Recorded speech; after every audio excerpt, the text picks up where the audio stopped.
Na tai, antiutopija dažniausiai, arba distopija, dažniausiai jinai pabrėžia tą būsimą santvarką, būsimą visuomenę, kurioje vyks labai negeri dalykai.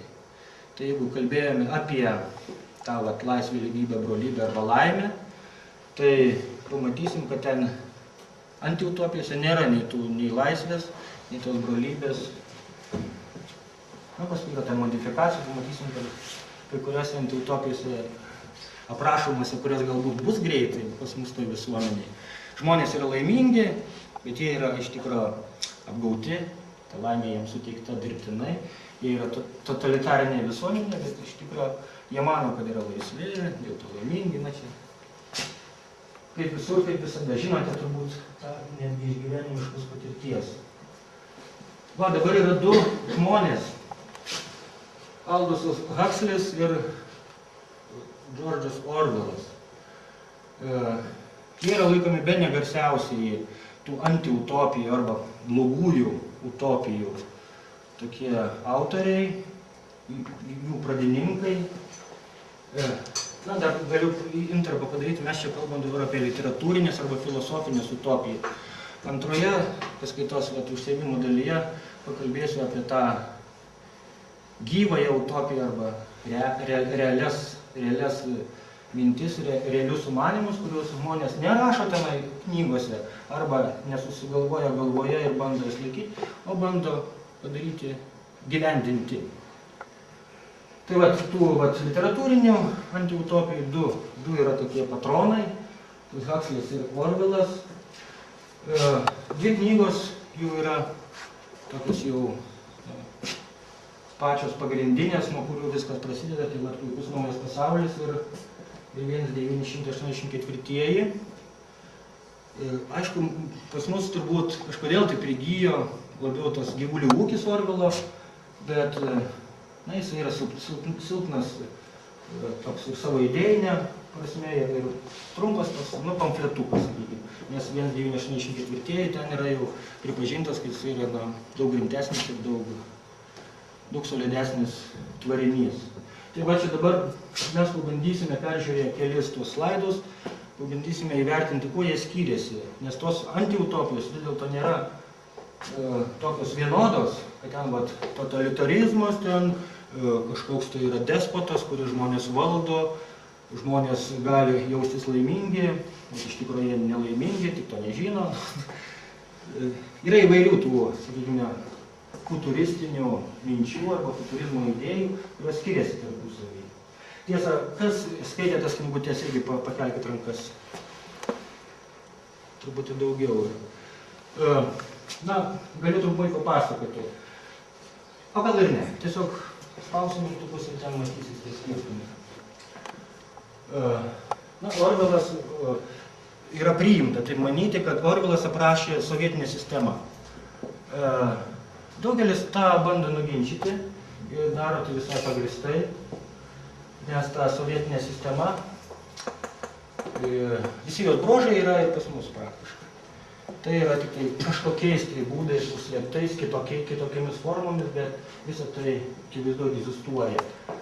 Pavyzdžiui, tą pačią cenzūrą, kadangi aš esu rašytojas, publicistas, aš galiu ramia, sąžiniai ir ramia širdimi sakyti, kad Lietuvoje cenzūros centralizuotos nėra. Lietuva yra necentralizuota cenzūra. Tai yra, kad cenzūruoja mane ir redaktoriai niekšai, cenzūruoja mane ir įvairios leidyklos ir taip toliau. Tai yra, buvo lengva kalbėti sovietiniais laikais, yra, kaip ten vadinasi, Glavlitas, man rodos, ar kažkaip ten. Tai yra viena institucija, kuri tuo ir užsiėmė, cenzūravo. Arba smetonmečių tai buvo karo cenzūros leista visur buvo. Štampų dedami ant knygų, ant leidinių. Tai irgi buvo viena centralizuota institucija, kuri to užsiėmė. Dabar to užsiima daug redaktorių, daug tenai šitų. Atrodo, kad jie kažkaip tai sujungti į kažkokį tinklą, nes jų lyg tai mintis ten valdo kažkoks nematomas. Voratinklis, kaip marionetės jos tampo, kad jie nusiuntus vieną straipsnį, vieną, antrą, trečią ten leidinį, dažniausiai būna išcenzuruojamas vienodai. Tai yra paradoksas, bet taip yra. Tai leidžia kalbėti apie tą dalyką, necentralizuota cenzūra, bet jie egzistuoja. Kaip nebūtų gerai. Na, Huxley'is buvo, galbūt, sakoma, kad jis daug artimesnis šiandienos realybei negu tas Orwellas. Jisai mane kitaip, kad tos griežtos, kai niekam neleisi skaityti, taip nebus. Sako taip, užvers leidiniais, knygomis, visokių šlamštų taip, kad jums net nekils noras ką nors atsiversti. Kas žino, kas turi vaikų, kaip aš turime 16-metį, tarkime, vaikiną, tai aš žinau, kad jisai praktiškai neatsiverčia nieko. Nes yra ta informacijos, tas rautas, perprodukcija tokia milžiniška, kad, aš nežinau, ar čia tas jaunas organizmas, ar čia,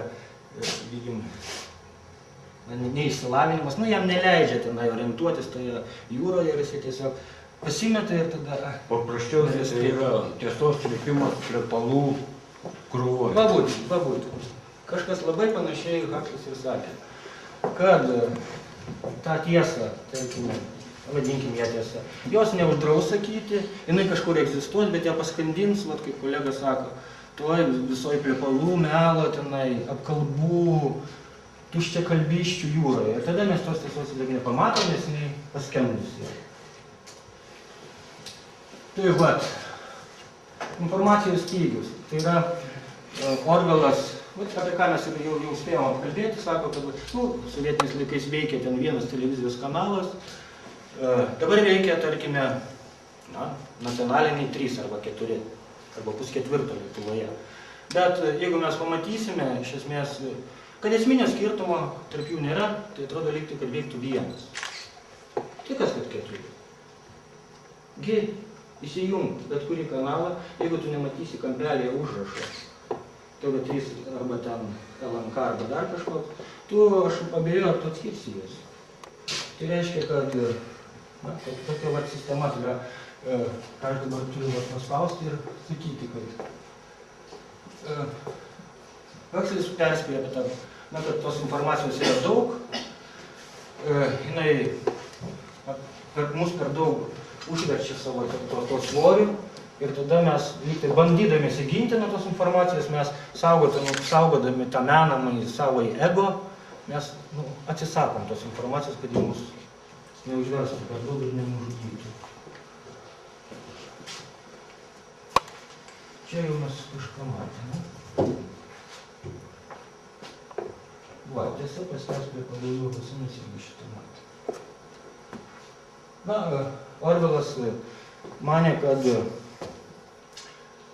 kad yra vergvaldžiai ir vergai. Tai yra turintis galę, turintis valdžią ir yra jos neturintis. Ir kad bus ta didžioji hierarchija tarp tų, didžiulis skirtumas, kad valdžių ta kultūra, kuri vakarų pasaulyje tai yra vadinama pop kultūra. Populiarioji kultūra yra įsigalėjusi absoliučiai visur. Populiarioji kultūra yra nekas kitas kaip vergų kultūra, be abejo. Nes ją kūrė žmonės, kurie nėra vergvaldžiai, jie neturi galios, jie neturi valdžios, jie tiesiog paprasti žmonės. Paprasti žmonės kūrė tą populiarią kultūrą paprastiems žmonėms. Todėl jinai yra kaip vergas, kurie vergai pasilinksminimai, kad ne taip liūdna būtų.